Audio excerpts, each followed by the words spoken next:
Դուք սկսել վերջից, հա? Դուք նշեցիք, որ գումարի մասով նաև չեք ընդունում, համարում եք, որ հիմնավորված չէ։ Արդյոք ես կարող եմ եզրակացնել ձեր արտահայտություններից, նաև վերջին անդրադարձից, որ դուք պատրաստ եք ներողությանը Շնորհակալություն հարցի համար, ես եթե անի ինչ-որ բառով, ինչ-որ արտահայտության ես վիրավորել եմ ինքը վերջո ես հիմա եմ իրանց ներողություն խնդրում, բայց ես ուզում եմ նաև, որ անին ինձնից ներողություն խնդրի իր առած արտահայտությունների համար, որտև ինքը սկսել է, ինքը պարտավոր է, ասի Գեղամ կամ Նազարյան կամ Գեղամ Նազարյան, ես ցավում եմ իմ արած արտահայտության համար, ես էլ եմ հուզված եղել եւ այլն։ Որևէ խնդիր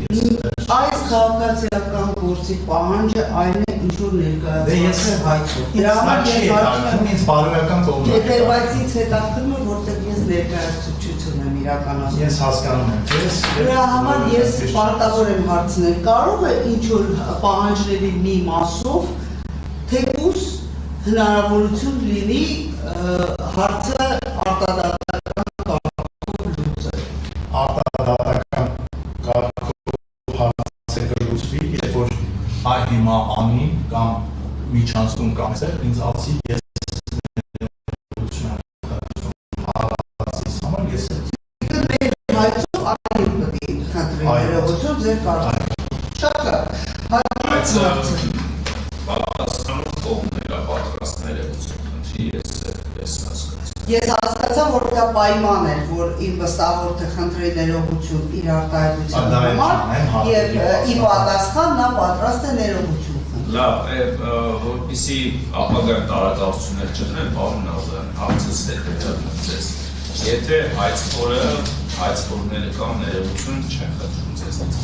ոնց որ մի քիչ առաջ ասացիք, դուք այնուամենայնիվ պատրաստ եք ձեր ասածի կոնտեքստում, որ հաշվի առնելով կինը եւ այլն, չգիտեմ,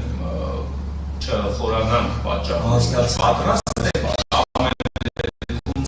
ձեր կատարածի համար։ Ոչ, որովհետև այս դեպքում ես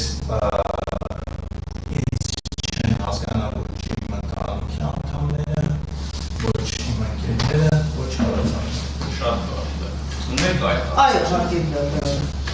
այ անդրադառնանք